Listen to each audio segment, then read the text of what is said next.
Bien, entonces, como les dije, como tienen también en los videos subidos al campus y como tienen en el programa y en el cronograma, pueden buscar también el material de cualquier material bibliográfico sobre este tema y además el Código Civil y Comercial comentado. Y el tema que vamos a ver hoy es el de las obligaciones de dar cosas ciertas, ¿sí? Esto tiene que ver con la clasificación de las obligaciones. Em, De acuerdo a la naturaleza de la prestación, las obligaciones pueden ser de dar, de hacer o de no hacer, ¿sí? Las obligaciones de dar, como las de hacer, consisten en un hecho positivo y las obligaciones de no hacer consisten en un hecho negativo. Después vamos a ver las obligaciones de hacer y de no hacer. Ahora bien, cuando estamos hablando de estas obligaciones de dar, eh, el objeto va a consistir en la entrega de una cosa, ¿sí? O de un bien.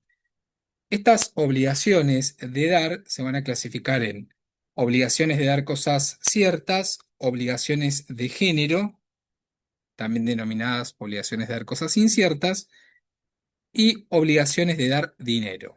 Estas, las obligaciones de dar dinero, las vamos a dejar para la clase del lunes, ¿sí? Ahora bien, vamos a centrarnos en las obligaciones de dar cosas ciertas. El objeto que se debe entregar en una obligación de dar cosa cierta ya se encuentra individualizado, ¿sí? Se encuentra individualizado desde el nacimiento mismo de la obligación. Y acá lo que vamos a ver es que estas obligaciones de dar cosas ciertas, según su función económico-jurídica, se van a clasificar en obligaciones de dar cosas ciertas para constituir derechos reales, obligaciones de dar cosas ciertas para restituir a su dueño, obligaciones de dar cosas ciertas para transferir su uso y obligaciones de dar cosas ciertas para transferir su tenencia. Ahora bien, em,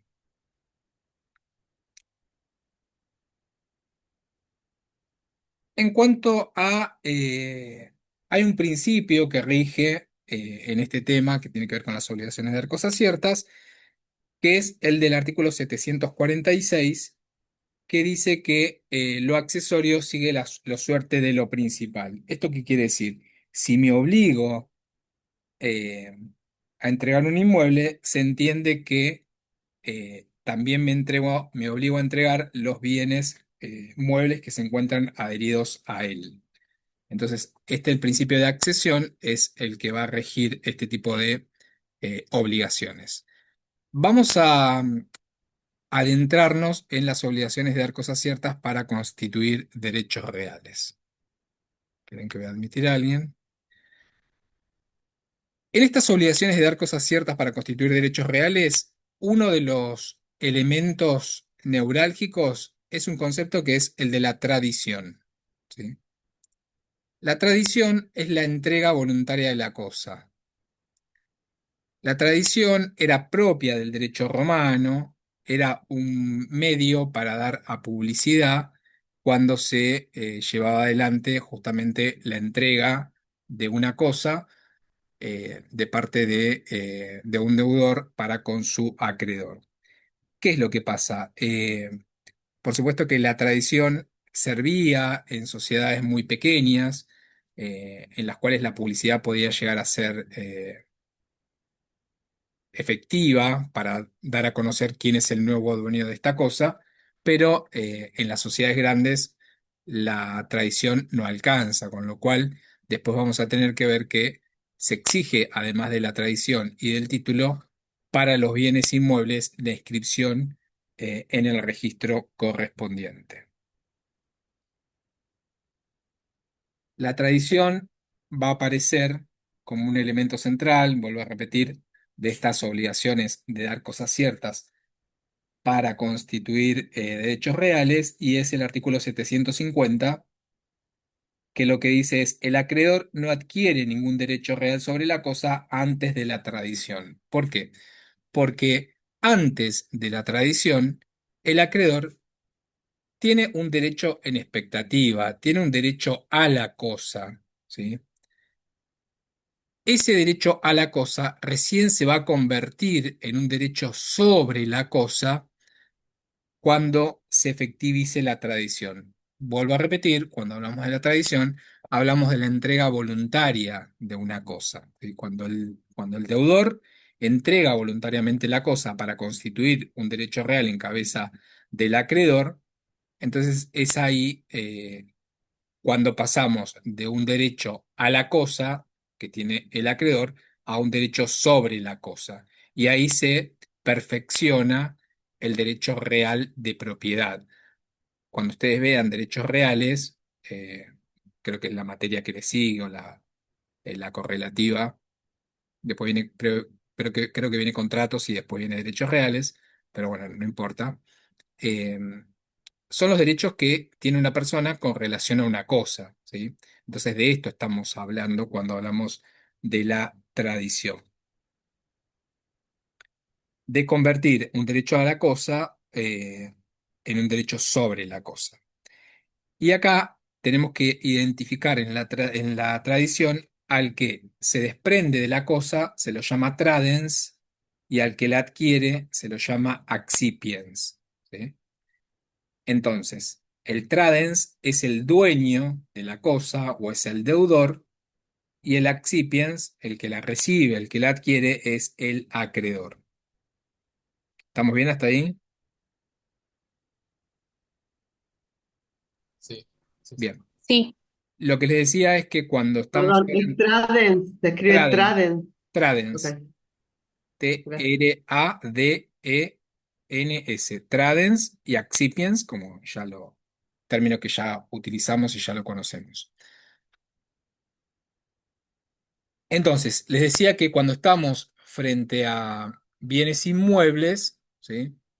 Es decir, que estamos en obligaciones de dar una cosa cierta para constituir un derecho real, pero que es un bien inmueble, no alcanza con la tradición, sino que además se requiere la escritura y además la inscripción en el registro correspondiente. Esta inscripción en el registro correspondiente tiene efectos declarativos y hace oponible a terceros la adquisición del derecho. Cuando hablamos, vuelvo ahí a lo que estaba diciendo, de los bienes inmuebles, tiene efectos declarativos. ¿Qué quiere decir? Que se declara cuando yo inscribo cuando yo llevo adelante la escritura traslativa de dominio y la inscribo, bueno, lo que se declara es que el derecho ya existía con anterioridad, ¿sí? Ahora, cuando hablamos de bienes muebles registrables, la inscripción, ¿sí? De titularidad en el registro, como puede ser un vehículo, tiene efectos constitutivos de derechos. Quiere decir que los efectos operan para lo futuro. A partir del momento de la inscripción o de la transferencia, ¿sí? En el registro correspondiente, bueno, se constituye la obligación en el sentido de que a partir de ese momento se entiende que nace el derecho. Con hasta el momento o con anterioridad a que se lleve adelante la inscripción en el registro correspondiente del automotor, eh, el dueño es el que figura en el registro como titular dominial, aun cuando ese vehículo ya haya sido vendido, ¿sí? Por eso es que esa diferencia entre los efectos constitutivos y los efectos declarativos de derechos. ¿Estamos bien hasta ahí? Porque el inmueble es dueño con la tradición y se declara con el registro. Exacto. Ok. Cuando te hacen la tradición, vos ya tenés un derecho sobre la cosa, ¿sí? Entonces, cuando llevas adelante la escritura traslativa de dominio, eh, se declara que el derecho existía con anterioridad. ¿Con anterioridad cuándo? A cuando se llevó adelante el acto que dio lugar a la tradición.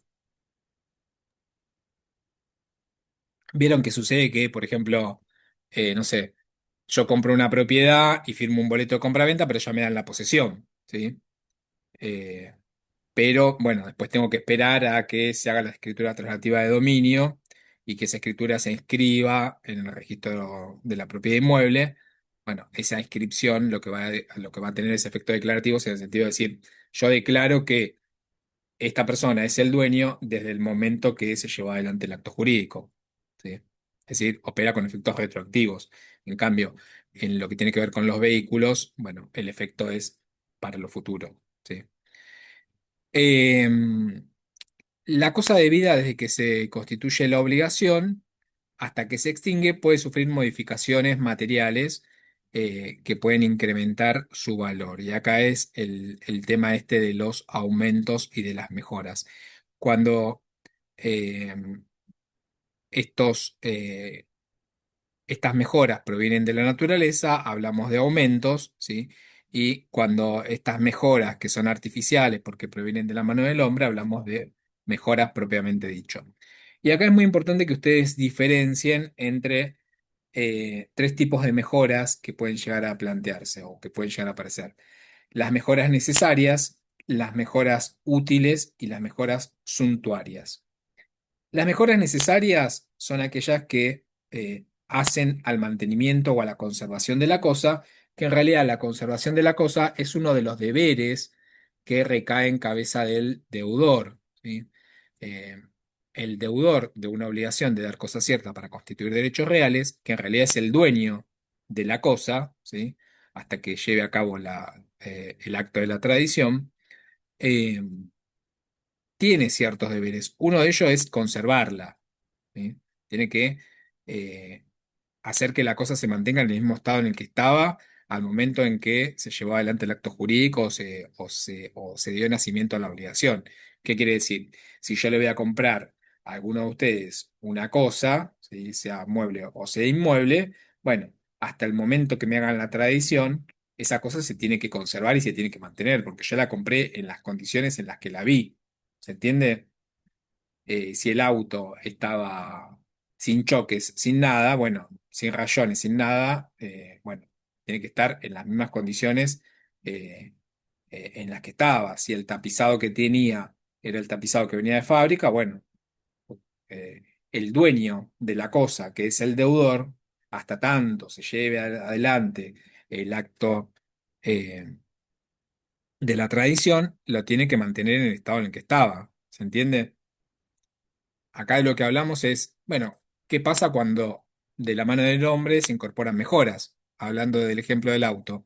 El dueño, antes de hacer la tradición, le puso un tapizado de cuero que incrementa su valor, sí, incrementa su valor, pero yo se lo compré en el estado en el que estaba. Yo no quiero tener un tapizado de cuero. Quizás no me gusta o quizás no le encuentro una utilidad, ¿sí? O le puso unos faroles de LED, ¿sí? A las ópticas. No, yo lo compré de la manera en la cual celebramos el acto jurídico o el contrato de compraventa, ¿sí? Entonces, ¿qué pasa con esta situación de estas mejoras que introduce el hombre? ¿Entiende lo que estamos hablando? Que ahí ya no sería necesaria. Si te cambió el tapizado por uno de cuero, ya no es la necesaria. Exacto, sí. Por eso es que decía, eh, las mejoras necesarias, que son las que hacen a la conservación de la cosa, ¿sí? Bueno, quedan en cabeza de quién? En cabeza del deudor, que es el dueño de la cosa. ¿Por qué? Porque tiene el deber de mantener la cosa, conservarla para que no se deteriore. Por eso es que no le va a poder reclamar al acreedor eh, o al nuevo dueño, si quieren decirlo de alguna manera, el costo de la mejora que es necesaria. Si yo voy a vender esta propiedad y se rompe un caño de agua, bueno, hasta que no lleve adelante el acto de la tradición, todas esas mejoras que hacen a la conservación de la cosa van a quedar en cabeza mía, que soy el dueño de la cosa y deudor de la obligación de dar una cosa cierta para constituir un derecho real en favor del otro que va a ser el acreedor. ¿Se entiende? No se la puedo entregar con toda la casa inundada, todas las cañerías rotas, o sea, porque él no la vio en ese estado. Si se rompió en el interín, recuerden que se aplica el principio que en alguna clase pasada les dije que las cosas crecen y perecen para su dueño. ¿Sí? ¿Vamos bien? Bien, Sí, sí. entonces, tenemos mejoras que son necesarias, mejoras que son útiles. Las mejoras que son útiles son mejoras que aprovechan a cualquiera, ¿sí? Por ejemplo, mm, yo soy el dueño de la propiedad que vendí, pero que todavía no entregué, y en el interín, entre el contrato de compraventa y la tradición, instalo un aire acondicionado. Bueno, aprovecha a cualquiera, ¿sí? Eh, y las mejoras suntuarias, ¿sí? Son las de mero lujo, ¿sí? Por ejemplo, instalo un jacuzzi, ¿sí? Instalo en la terraza de la propiedad que voy a vender, que ya vendí, un hidromasaje. Bueno, son de mero lujo. Acá el acreedor, tanto en las mejoras útiles como en las suntuarias, el acreedor puede aceptar la mejora y pagarla, le puede exigir al deudor que la retire y si no se puede retirar, lo que tiene que hacer es, se puede disolver la obligación más una indemnización de daños y perjuicios en cabeza del deudor que debió conservar la cosa en el estado en el que se encontraba. Ahora, una aclaración muy importante es que eh, en el caso de que el acreedor acepte la mejora, lo que va a pagar es el valor de la mejora y no el mayor valor adquirido por la cosa, ¿sí? Parece un juego de palabras. Pero puede suceder que una mejora lo que haga es incrementar el valor de una cosa, ¿sí? ¿Me siguen? Es decir, esta cosa hoy salía 10, pero con esta mejora, ¿sí? Sale 20, ¿sí? Entonces, ¿qué es lo que va a tener que pagar el acreedor, ¿sí? Que se quiere quedar con la mejora? Bueno, el valor de la mejora. ¿Pero hasta dónde? Hasta el límite del mayor valor adquirido por la cosa. ¿Qué quiere decir esto? Que si el valor de la mejora, ¿sí? es mayor que el mayor valor adquirido por la cosa, lo que tiene que pagar es el mayor valor adquirido por la cosa. ¿Se entiende? Vuelvo, si no, porque parece un juego de palabras. No, Eh, no, sí, pero si en este caso el acreedor eh, sí, no hizo un trato así como él, al deudor le dijo, bueno, quedamos así como está, y el sí, deudor, como dice el profesor, puso otras cosas que no correspondía porque tampoco no se lo vendió así, sino lo compró el deudor, ya lo compró así, exacto. El deudor no, el eh, acreedor lo compró. el acreedor. Entonces, en este caso, te- estaría, yo no tendría por qué, yo que soy el deudor, pagar por lo que yo no lo pedí. O sea, El acreedor. al acreedor, claro, yo no tendría por qué El pagarlo acreedor si es el nuevo el dueño, deudor ¿sí? El me deudor vendió es así como está. el dueño original, Claro, y él me vendió, ponele, no sé, una casa, como dice, sin aire en ese estado. acondicionado, y le instaló Claro, 3 aire acondicionados. claro, Está es bien. el deudor. Bueno, por eso lo que te Y digo es, el acreedor lo que puede hacer es, puede aceptar la mejora, ¿sí? Y decirle, bueno, te acepto los aire acondicionados, te los pago, ¿sí? Porque me interesan, me sirven. O le puede decir, no, mira, no me interesan, sacalos, ¿sí? Salvo que no se puedan retirar, porque si los retiran genera un daño estructural a la cosa, y en ese caso el acreedor dice, bueno, entonces disolvemos la obligación y vos me pagás los daños y perjuicios generados por el incumplimiento del contrato de compraventa que habíamos efectuado, ¿sí? Ahora, si el acreedor se quiere quedar, ¿sí? con esa cosa, con esa mejora, mejor dicho, que son los aire acondicionados, ¿qué es lo que va a pasar? ¿Qué es lo que tiene que pagar? ¿Sí? El valor de la mejora en principio, ¿sí? Y no el mayor valor adquirido por la cosa. Lo que quiero decir es, si me instaló 3 aire acondicionados y, por decir algo, la cosa sale $100.000, ¿sí? Y los 3 aire acondicionados salen, estoy dando un ejemplo, ¿sí? Para que se entienda cuál es la cuestión. La propiedad sale $100.000, yo se la compré por $100.000, ¿sí? Soy el acreedor, él es el deudor porque es el dueño. eh, Tiene que entregarme la cosa en el estado en que estaba, sin aire acondicionados. Si él le puso 3 aire acondicionados, que cada uno le salió $100.000, ¿sí? Él lo que me puede reclamar es esos $300.000, ¿sí? Ahora, si esa mejora, ¿sí? Y no el mayor valor adquirido por la cosa, porque él me va a decir, mirá, ahora con esos tres aire acondicionados, la casa en vez de $100.000 sale $150.000, ¿sí? Entonces yo le voy a decir, yo no, la ley lo que le va a decir es el límite, ¿sí? De lo que se le puede reclamar al acreedor es el valor de la mejora. Ahora, cuando el valor de la mejora excede el mayor valor adquirido por la cosa, ¿sí? Lo que voy a tener que pagar es el mayor valor adquirido por la cosa. ¿Esto qué quiere decir? Si esos tres aire acondicionados le salieron $50.000 y la cosa se incrementó, antes salía 100.000, ahora sale $110.000, lo que me va a poder pedir es el mayor valor que adquiere la cosa con la mejora que se incorporó. ¿Se entiende? Y no el valor de la mejora, que es superior al mayor valor adquirido por la cosa.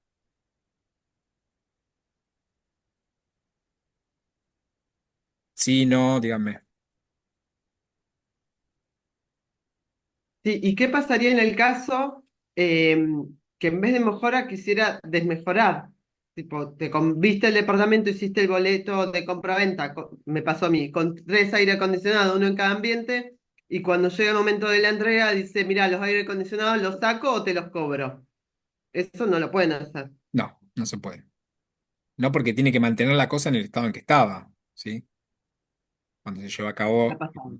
el contrato de compraventa. Eh,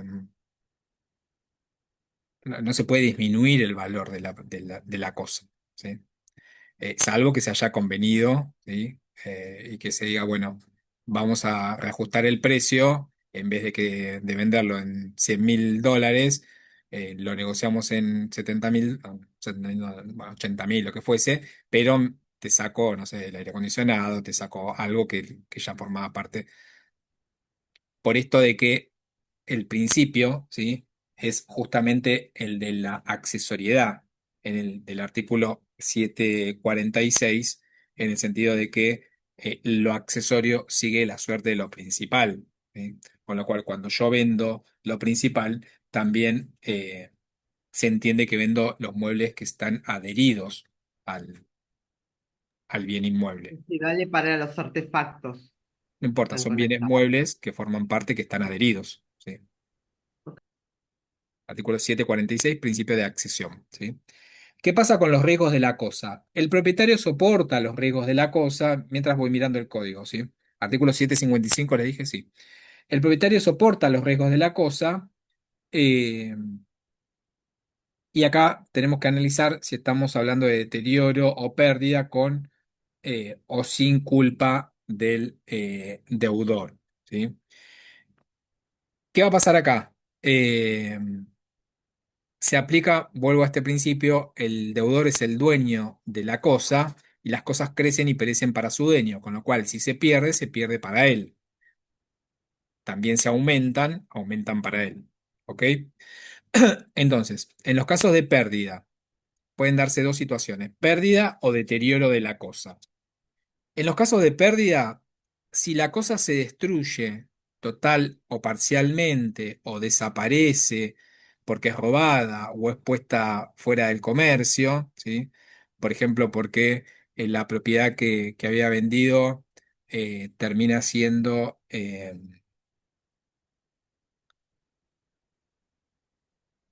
ay, se me fue con el término. ¿Vieron cuando el La Estado... clase dijo expropiada por el Estado, dio Exacto, un sí, no ejemplo. me salía el término. Cuando termina siendo expropiada por el Estado, ¿sí? Entonces esa propiedad necesariamente va a salir del comercio.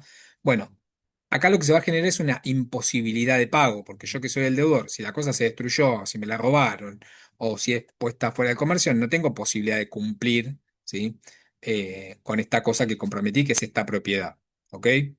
Entonces, si es sin culpa del deudor que la cosa se pierde, se disuelve la obligación sin indemnización. Es decir, que yo como deudor, dueño de la cosa, no tengo que pagar nada. ¿Está bien? Ahora, si la cosa se pierde con culpa del deudor, se disuelve más el pago de una indemnización, porque hay imposibilidad de cumplimiento. ¿Está bien? Ahora, en los casos de deterioro, eh, acá de lo que vamos a estar hablando es de un detrimento que sufre la cosa y lo que va a hacer este detrimento es disminuir el valor económico de esa cosa. Y acá también tenemos que analizar si es sin culpa del deudor o es por culpa del deudor. Si es sin culpa del deudor, el acreedor puede aceptar la cosa con disminución del precio, porque ha disminuido su valor económico, o también puede ser que no le interese, entonces se disuelve la obligación sin indemnización.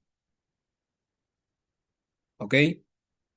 Ahora, si se da el deterioro por culpa del deudor, porque recuerden que el principio es que el deudor tiene un deber fundamental que es mantener esa cosa, ¿sí? En el estado en el que estaba, en el estado en que se comprometió a venderla. Si el deterioro se produce por culpa del deudor, el acreedor puede exigir que se le entregue en el estado en que se encuentra, más el pago de la indemnización. Exigir, otra opción es exigir la entrega de una cosa equivalente más el pago de una indemnización, o disolver la obligación más el pago de una indemnización.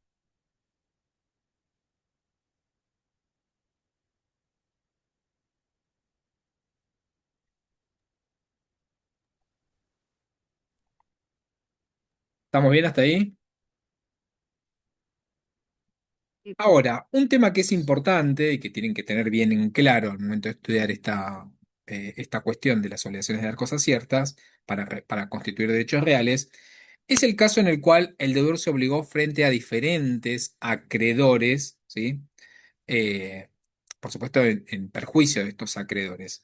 Y esta respuesta o la solución nos la da el artículo en el Código 756 y dice, si varios acreedores reclaman la misma cosa inmueble prometida por el deudor, son todos de buena fe y a título oneroso, ¿quién va a tener preferencia para quedarse con esa cosa?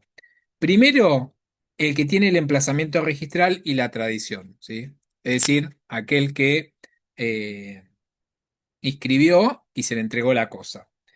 Después, el que recibió la tradición. En tercer lugar, el que tiene el emplazamiento, es decir, si a nadie se le hizo la tradición, bueno, el que tiene el emplazamiento registral primero. Y en los demás supuestos, el que tiene un título de fecha anterior. Es decir, en el caso de que yo haya firmado varios boletos de compraventa respecto a una misma cosa inmueble, bueno, va a tener preferencia aquel que tenga un boleto de compraventa de fecha anterior con referencia o con relación a los otros eh, acreedores que se presenten reclamando la propiedad de esa cosa. Ahora, si estamos hablando de la misma situación, pero de bienes muebles, dice el artículo 757, si varios acreedores reclaman la misma cosa mueble prometida por el deudor, son todos de buena fe y a título oneroso, siempre estamos hablando de situaciones de buena fe y a título oneroso. Tiene mejor derecho, inciso A, el que tiene el emplazamiento registral precedente, es decir, primero en el tiempo, si se trata de bienes muebles registrables. eh, En segundo lugar, el que ha recibido la tradición, si el bien no fuese registrable. Y en tercer lugar, el que tiene el título de fecha anterior.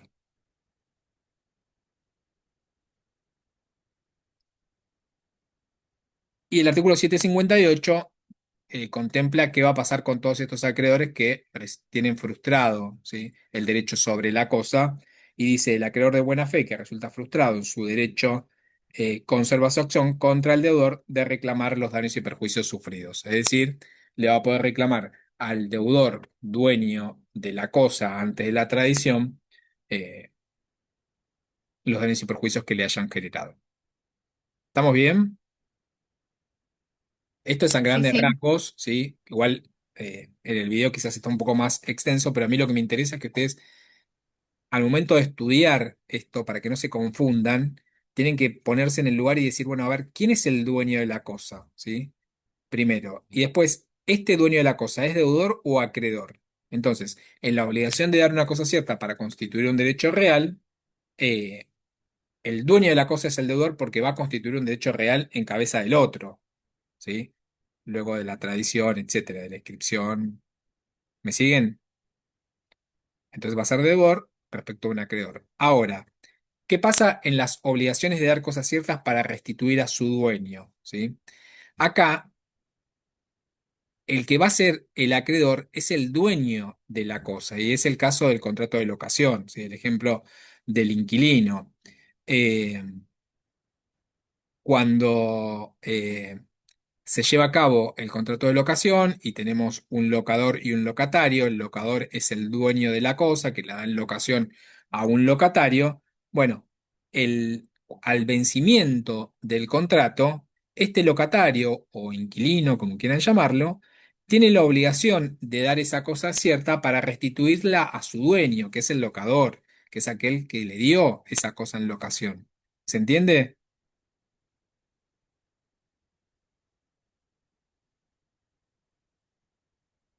Vuelvo si no, díganme.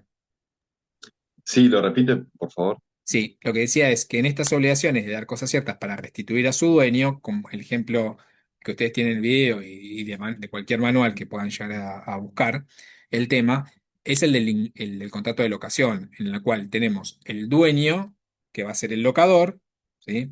Y el inquilino, ¿sí? Que es el locatario. Entonces, cuando se vence ese contrato de locación, porque pasa el tiempo, se extingue el plazo por el cual se llevó adelante esa locación, eh, ese inquilino o locatario tiene una obligación de dar cosa cierta para restituir a su dueño, con lo cual, ¿quién es el dueño? Es el locador, con lo cual el acreedor, ¿sí? Es el dueño de la cosa, a inversa de lo que sucede en las obligaciones de dar cosas ciertas para constituir derechos reales. ¿Se entiende?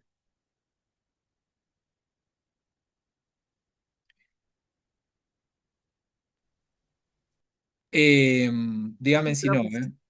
Yo me quedé con el anterior, que me es confuso, cuando hay ¿Cuál? varios acreedores, con la Sí, anterior situación, varios acreedores que reclama por la venta de una propiedad, por decirlo, para dar sí. un El ejemplo, deudor se eh, comprometió con varios al mismo tiempo. con varios. Sí.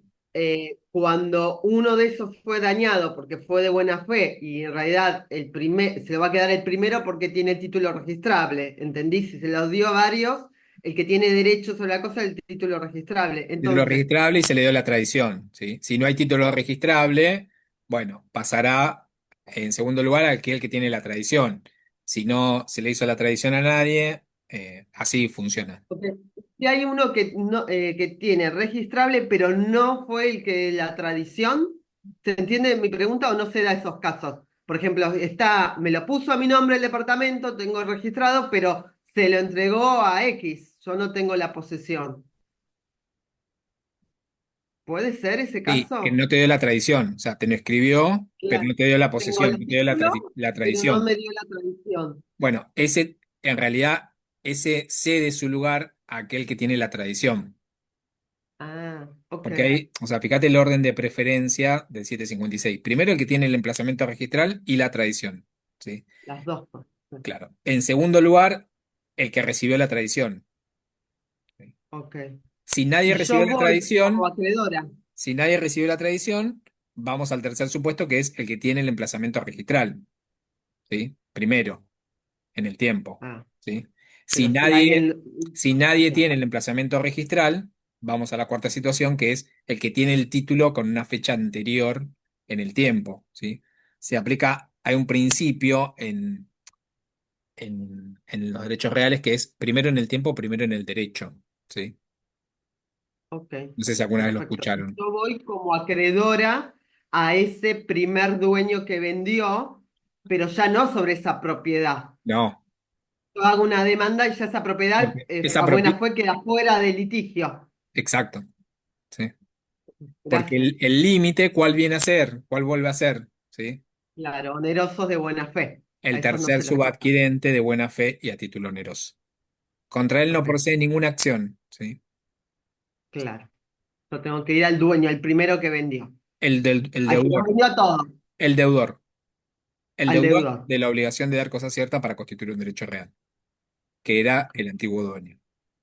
Le reclamaré Y daños ahí y perjuicios. tenemos la otra clase, acción directa. Exacto. No como Claro. acción directa. Eh, ¿Y cómo cuál No, sería? y Es directo al dueño. tenés la ejecución específica, la Ah, indemnización, o sea, ok, bien, gracias. dentro de las acciones que tienen o los efectos con relación al acreedor, tenemos la ejecución específica, que es la ejecución forzada, la ejecución por otra costa del deudor o el pago de la indemnización. Habrá que ver en el caso Claro, puntual. Bueno, en este caso la ejecución tiene forzada otra propiedad. no la voy a poder llevar adelante porque la cosa ya está en cabeza de un legítimo propietario, ¿sí? Ok. Que es el tercer subadquirente de buena fe y a título oneroso con respecto al cual no procede ninguna acción. Ven cómo empezar, o sea, todo queda concatenado, no son temas aislados, no es que siempre lo que les digo, o sea, eh, No, además, re de la vida, que todos escuchamos algún caso, obvio, ¿sí?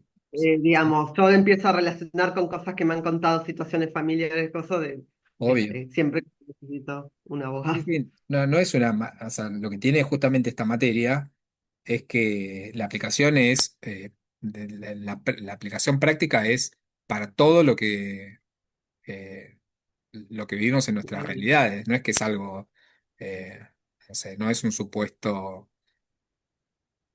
no sé, de responsabilidad del Estado por no cumplimiento de un contrato, que son situaciones medias aisladas o en casos muy particulares. La materia obligacional nos rige a todos y nos compete a todos, ¿sí? Entonces, volvamos a las obligaciones de dar cosas ciertas para restituir a su dueño.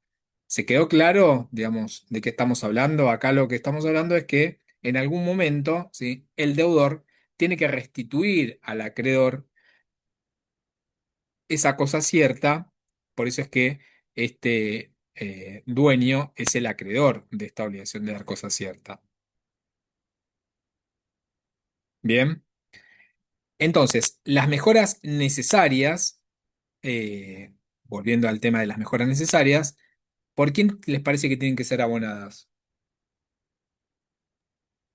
Por el que la devuelve, por el inquilino, porque utilizó ese mueble y lo tuvo que mantener. Si yo alquilo, ¿sí? Y se rompe una cañería, ¿la pago como Ah, inquilino? no, no, ahí la paga el dueño, sí, el propietario. Entonces, las mejoras que son necesarias, ¿sí? Tienen que ser pagadas por el acreedor, ¿sí? Que es el dueño de la cosa porque eh, hacen al mantenimiento de la cosa, ¿sí? Respecto a las mejoras útiles o suntuarias, bueno, va a suceder lo mismo que sucede en las obligaciones de la cosa cierta para constituir derechos reales. Bien,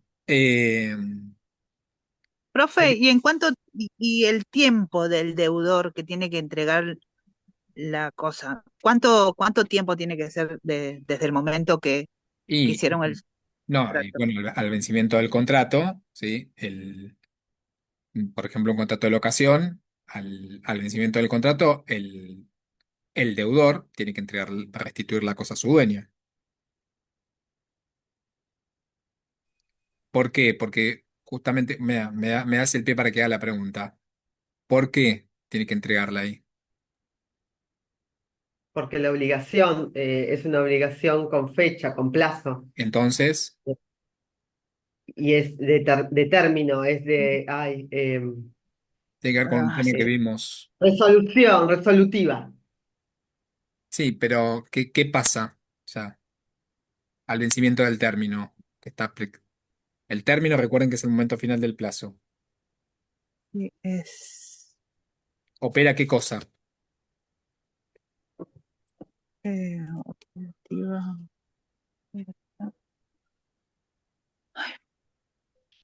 Ahí puso una compañera la mora en Opera el la mora chat. automática. Exacto, exacto, Jessica. Grande. Bien. Entonces le decía que en cuanto a los aumentos, se aplica el principio de lo que dijimos, las cosas crecen y perecen para su dueño, con lo cual los aumentos ¿a quién le pertenecen? Les pregunto. Al dueño, al acreedor. Al acreedor, sí. Y el deudor no puede reclamar nada, ¿sí? En cuanto a eh, las mejoras que sean necesarias y que las haya llevado a cabo el deudor, deben ser indemnizadas por el acreedor en su justo valor, ¿sí? Si el deudor, el inquilino, reparó la cañería de agua, reparó la cañería de gas, o lo que fuese, bueno, pasará el gasto al acreedor que tiene que pagar el valor, ¿sí? De esa mejora necesaria. Las mejoras útiles, si el deudor es de buena fe, el acreedor tiene que indemnizar su valor, y si es de mala fe, no tiene derecho, ¿sí? A reclamarle al acreedor el pago de la mejora que sea útil. Y si no, obviamente tiene el derecho de quitarla, eh, siempre y cuando no dañe la propiedad. Es decir, yo alquilé esta casa y nada, hace mucho calor en verano, instalé un aire acondicionado. Eh, lo instalé de buena fe porque le pedí la autorización a él. Bueno, eh, él me tiene que indemnizar el valor de esa mejora que es útil porque va a aprovechar a cualquiera, ¿sí? Y porque de alguna manera va a generar un incremento en el valor de la propiedad, ¿sí? Y las suntuarias, bueno, no son indemnizables, estas de mero lujo, pero las puede retirar el deudor siempre y cuando no cause un perjuicio en la propiedad. ¿Estamos bien hasta ahí? Esas no son indemnizadas, No, no, no tiene que indemnizar el acreedor. el acreedor no. El acreedor que es el dueño, ¿no? Sí, Eh, sí.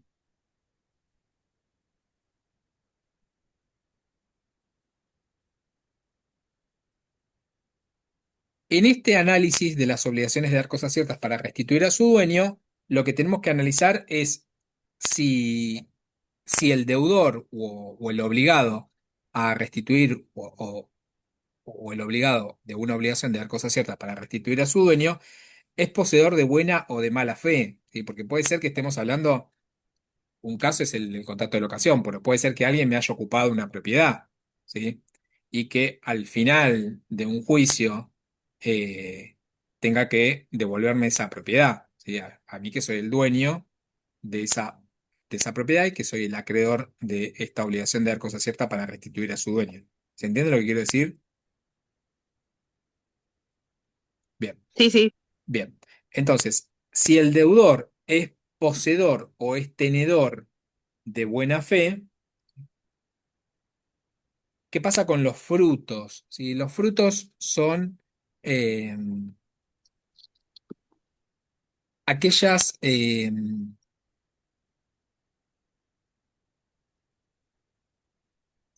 que voy a buscar en el código. Ah, son aquellos producidos que genera la cosa, pero que no alteran a la cosa en sí misma, que pueden ser naturales o pueden ser civiles, ¿sí? Eh, Los frutos civiles son los alquileres, las rentas, etcétera. Puede suceder que yo alquile a una persona y le permita subalquilar, ¿sí? Parte de ese local o parte del inmueble, que no haya una limitación. Entonces, bueno, esa cosa va a ir generando un fruto civil. ¿Se entiende lo que quiero decir? Bien, entonces, si el deudor es poseedor, el que tiene que restituir, si es poseedor o tenedor de buena fe, los frutos que haya percibido antes de restituir la cosa le van a pertenecer. Y los pendientes van a ser o le van a pertenecer al acreedor. Bien, ahora, si el deudor es poseedor o tenedor de mala fe, debe restituir al acreedor los frutos percibidos y los pendientes, sin derecho a ninguna indemnización por esos frutos que la cosa ha generado, pero que él la posee de mala fe.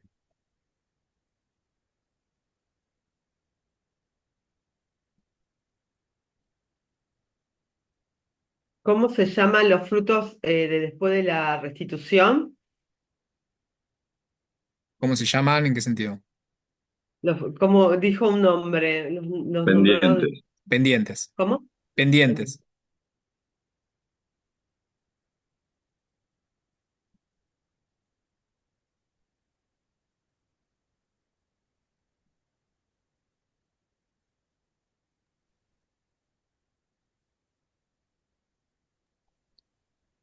¿Cómo serían los puntos Bueno, eh, a ver, déjenme ver con relación a los terceros cuando lees.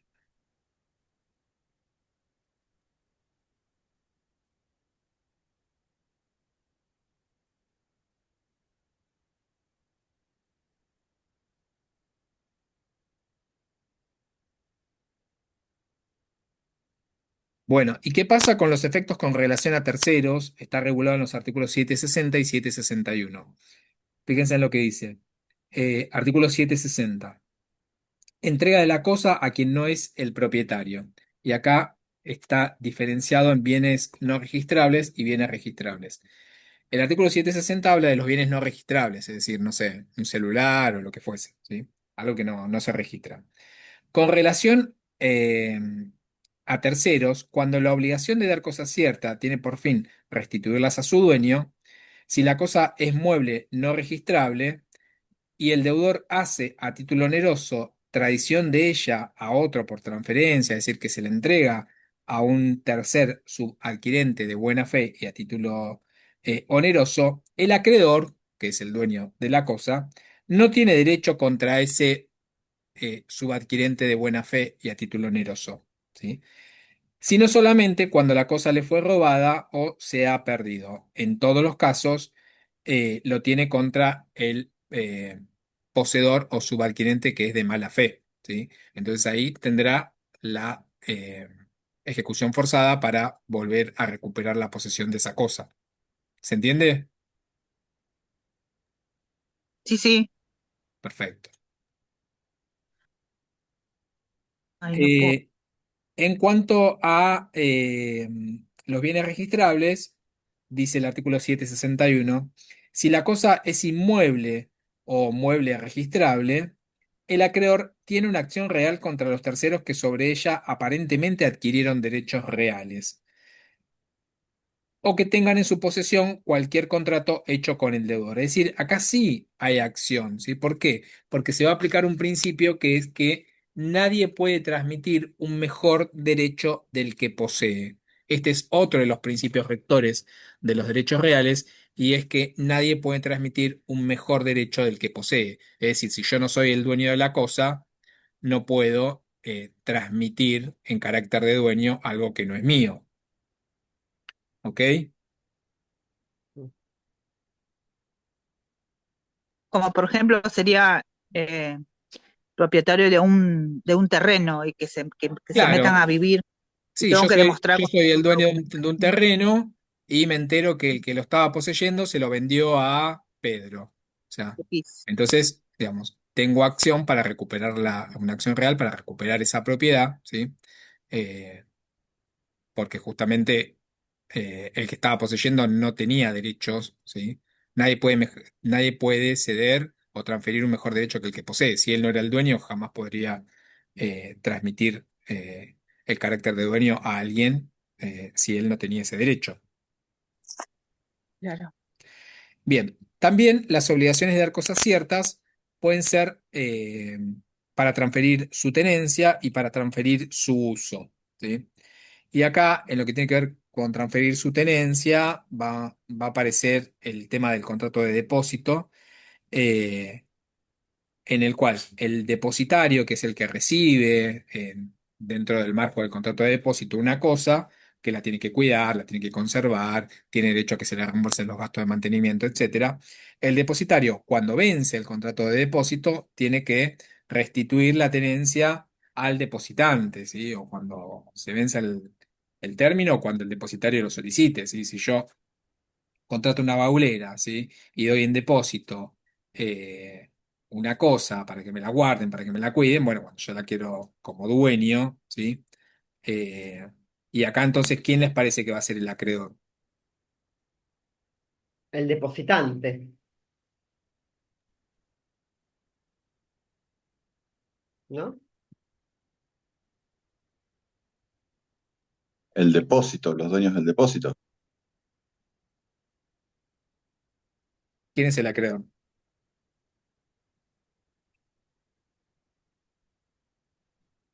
Es decir, al vencimiento del contrato, tienen que restituirla a su dueño. ¿Quién es? El El acreedor. dueño. El acreedor. El acreedor de la Sí. obligación de dar cosas ciertas para transferir su tenencia es justamente el acreedor que es el dueño. ¿Sí? ¿Por qué? Porque al vencimiento del contrato hay que restituirla, el depositario se la tiene que restituir al depositante, que es el dueño. Mm, ¿Se entiende? ajá. Para transferir su uso, ¿sí? En el caso del inquilino, ¿quién es el acreedor? El dueño de la propiedad es el Para acreedor. transferir su uso. Obligación de dar cosas ciertas para transferir su uso. El inquilino, porque yo estoy haciendo Exacto. uso El del inquilino, el inquilino es departamento el acreedor y el deudor es el dueño que debe entregar para que el inquilino pueda utilizar y esa cosa, la pueda usar. puedo hacer usar. ¿Sí? Vuelvo a lo mismo. Ustedes pónganse en situación de quién es el deudor y quién es el acreedor, según qué tipo de situación es la que estén analizando. Y así van a poder hacer el análisis de la situación. Vamos a terminar con obligaciones de dar cosas inciertas, ¿sí? O de género. Y acá la cosa está determinada solo en su especie y en su cantidad. Y acá se van a tratar dos situaciones. Cuando hablamos de la obligación de dar cosa cierta, que solo está determinada en su especie, vamos a hablar de obligaciones correspondientes a cosas no fungibles, ¿sí? Es decir, que no son sustituibles una por otra. Y cuando hablamos de cantidad, hablamos de cosas fungibles, es decir, sustituibles unas por otras. ¿Sí? Lo que importa en las obligaciones de cantidad es justamente poder determinar la cantidad, eh, el peso, la condición. Por ejemplo, si yo digo 1 kilo de harina triple cero, bueno, es lo mismo este kilo de harina triple cero que otro kilo de harina triple cero. ¿Sí? Estas son obligaciones fungibles, sustituibles. Puedo sustituir una cosa por la otra.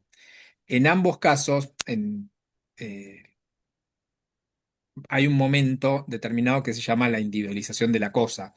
Cuando estamos hablando de estas obligaciones fungibles o de cantidad, la individualización de la cosa consiste justamente en pesar el kilo de harina o medir la cantidad del producto, que es lo que le voy a entregar al acreedor. Y luego de la individualización, esta obligación se convierte en una obligación de dar una cosa cierta, ¿sí? Porque es esto lo que voy a entregar. Ahora, en las obligaciones de género, perdón, en las obligaciones determinadas solo en su especie, que son aquellas que recaen sobre cosas eh, no fungibles, es decir, no sustituibles una por la otra, eh,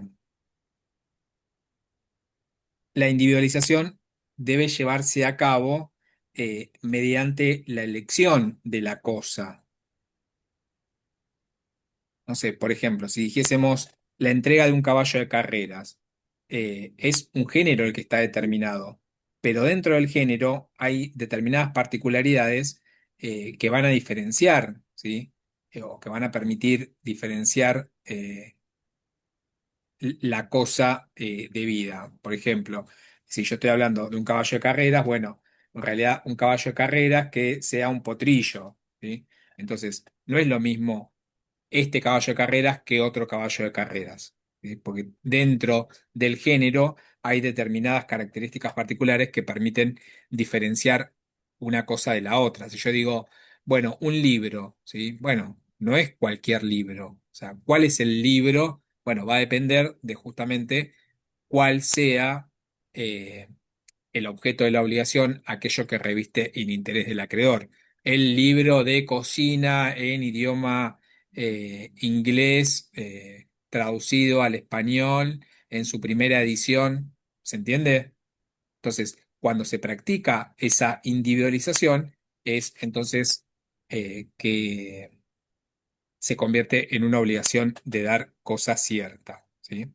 Es decir, luego de la elección, vamos a dejar de estar hablando de una obligación de dar cosa incierta o de género para transformar en una obligación de dar cosa cierta, ¿sí?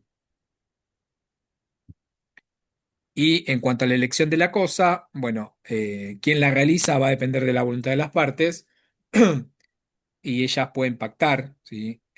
Quién va a llevar a cabo la individualización dentro del género y en caso de que haya una ausencia de acuerdo, le va a corresponder al deudor, ¿sí? La individualización. Al deudor de una obligación de dar cosas ciertas, perdón, incierta.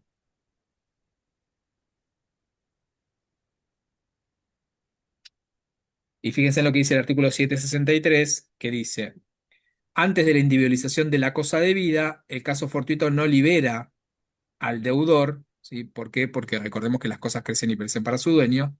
Después de hecha la elección, eh, se aplican las reglas sobre las obligaciones de dar cosas ciertas. Todo este tratamiento está en el artículo 762 al 763. Bien, bueno, hasta acá, ¿sí? Es, Esto sería como una mascota, ponele, que mando con un claro, cuidador, una mascota, sí, para que lo yo, vea, cuide un chihuahua, y después del chihuahua, no sé, se desaparece o se muere a causa del cuidador, me lo tiene que restituir igual un chihuahua, ¿no? Una que es la cosa también, un animal, exacto. ¿no? O sea, una vez que practicás la elección, ¿sí? Vos decís, bueno, yo Sí, contrato con vos que vos me tenés que entregar una mascota. Bueno, una mascota es el género. Después tenemos que individualizar dentro del género, ¿sí? Porque mascota puede ser un ratón, un gato, un perro. Después dentro del perro, ¿de qué raza? De cuántos años? ¿Sí? ¿De pelo corto, de pelo largo? Bueno, una vez que vos practicás la individualización y decís, bueno, es la mascota que vos me tenés que entregar como deudor, es un perro, chihuahua, de pelo corto, de 45 días, etcétera, etcétera, etcétera, de tal pedigrí, bueno, ahí se transforma en una obligación de dar cosa cierta. Y acá lo que va a pasar es que nos vamos a ir a qué pasa en los casos de pérdida o deterioro de las obligaciones de dar cosa cierta que vimos previamente. ¿Sí? ¿Se entiende? sí, sí. Bien. Bueno, hasta acá es todo lo que ustedes tienen que ver de esta clase de obligaciones de dar cosas ciertas y obligaciones de dar cosas inciertas. Recuerden que son dos de las clasificaciones de las obligaciones de dar. Nos va a quedar obligaciones de dinero y de valor, que es una clase extensa y que hoy les voy a subir el video. ¿Ok? Voy a dejar de grabar.